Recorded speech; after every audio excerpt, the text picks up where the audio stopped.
Some people put you up in a place that's reserved for very few, Bob Dylan and you, in writing.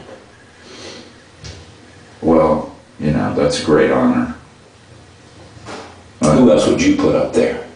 Who else would I put up there? I think there's been some amazing writers over time, but I don't know, you know. I'm so absent. I don't really pay much attention. To who you are. I try where not you to stand. try not to think about it. I mean, that's why some of these questions you're asking me things that I try not to think about, but you know, I'm trying to answer them. But you know, I mean, I love Bob Dylan. I mean, yeah, I think he's great. And in the very beginning, I knew he was great. And I could hear Bob's voice, and I went, he's at, you know, this is Bob. You know, this is the essence, you know, of his feeling and everything. I mean, the moment when he was delivering that song, and I went, wow, that is so powerful. You know, you can't keep that. That comes and goes through you. You can't, that's not, you can't strive to be that. You can't, there's no way you own it.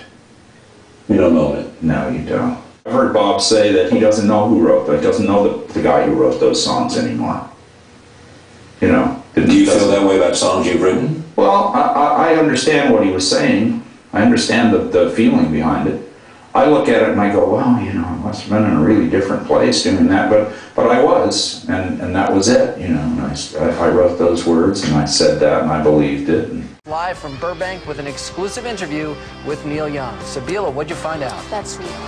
Well, I have the man with me here right now. We just came out of Reprise Records. This is your record company, your label.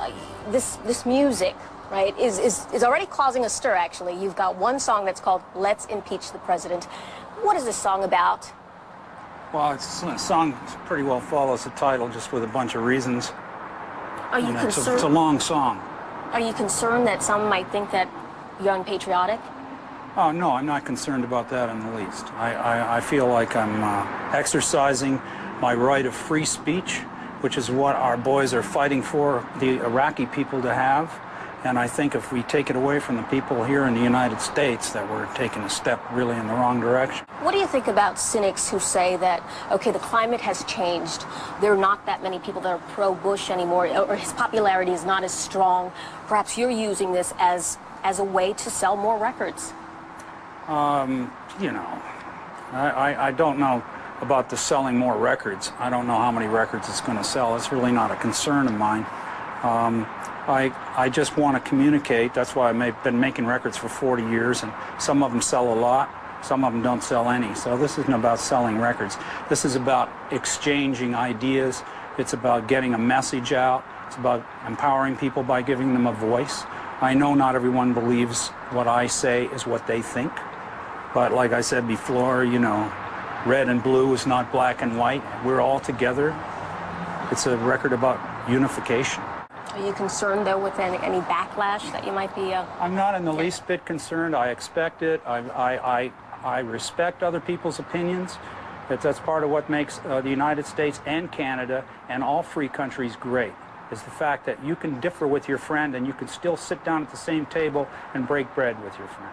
Well, thank you so much. Right. I appreciate your time. Thanks a lot. AJ, back to you. Sabila, terrific hearing Neil Young speaking out on this very controversial subject. And on the theme of what he said, anybody who feels that the themes of this album are motivated by the need for publicity, I think that's ridiculous. It's rock and roll. Crazy Horse and I are rock and roll, and we even if we're whatever kind of song we're playing, if we're just playing together with guitars and stuff, and it works out. So it just sounds like rock and roll. It doesn't sound like anything else. It's pretty primitive stuff, simple. Anybody can play it that knows how to play a little bit. But we just go for the feel, you know, that's all. We're a feel band. We've got a feel drummer and a feel bass player and a couple of feel guitar players. And, posing is, you know, try not to pose too much. Got to strike one every once in a while, but, you know, really like to just close our eyes and groove, you know. Yeah. You made a great comment once that Crazy Horse is a great band until some real musician walks into the room and just... It ruins everything. Why is that, do you suppose? I don't know. Don't spook the horse. That's what it is. But, you know, Crazy Horse is like, you know, those guys can't play, man. To which you reply, I say, well, you know, they can't play with you.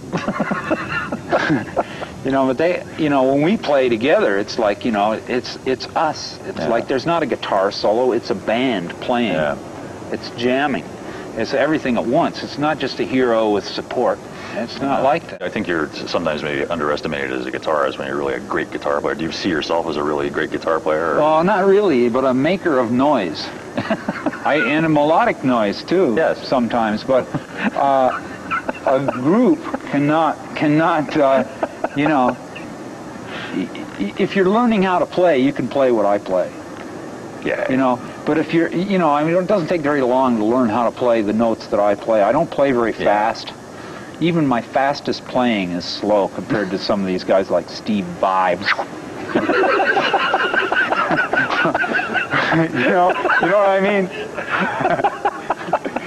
I mean, you see these guys on MTV, you know. I don't know how they do this. You know what I mean? What is that? You go, cool. I don't know how to do any of that stuff. I know that was. You don't sit home and try or anything, right? No, I did. For a while I tried. Hard to do it. No, it's way too hard. It's real hard. I do it by, I get sort of the same sound by just gnarling right down on it. You know, get the pick and, you know, get the sound like that. Young's favorite song on the new album is not the first single, but one that is not likely to get played on radio at all because of one word. I don't think I've ever really sworn on a record before, but it seemed like that these were the only words I could use. I couldn't say, why do I keep messing up? I mean, you know, why do I keep screwing up? I mean, you know, what I mean is, why do I keep f***ing up? So that's what I said, because that's what I mean. Only I could bring you down. Young says the lack of potential airplay doesn't bother him at all. It won't be on MTV, but it's okay. It doesn't matter. It doesn't have to be commercially acceptable to get to the masses.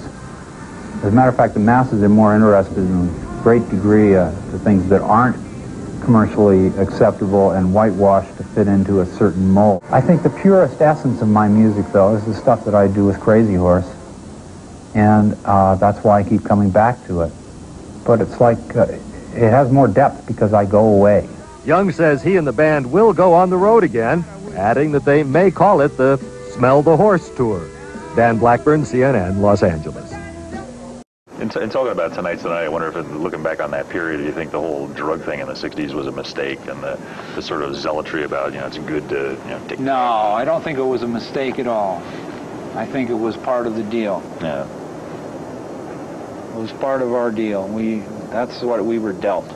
That was our time and space. That was our time.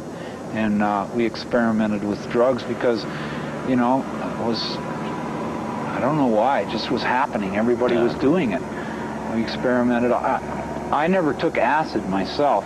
Really? Although, you know, like a doctor once told me, and I was in the hospital being checked out because I'd passed out and had a convulsion at one point. Yeah. And he asked me, he said, have you ever taken any hallucinogenic drugs? And I said, no, just, you know, never taken any acid, if that's what you mean. and he said, well, don't ever do it. You'll never come back. You know, this guy at UCLA, they did all these tests, and that's what they came up with. They put me in a pneumoencephalogram. I don't know if you ever heard what that is. They put you in this machine, and they turn you kind of upside down, like, and you got like, they take they put these things in your back, and they put air and radioactive dye in you, and then they turn you upside down, and the dye all rises to your feet or something. I don't know. And it really is painful. I mean, primal scream time. Okay, I'm not kidding. I've never been so terrified. I was screaming, you know, for the last scream, you know, the big scream. I'm going out of my mind. And they're doing this test on me, and, you know, for a week and a half after that, every time I move my head, you know, little air bubbles in my head, you know. And at the end of all of those tests, he said, "Don't ever take acid. Don't do it. But you'll never come back." But you can do this upside down thing as much as you want, I suppose. Yeah, that's okay. What a deal. Did you ever find out? So it has been a long, hard road.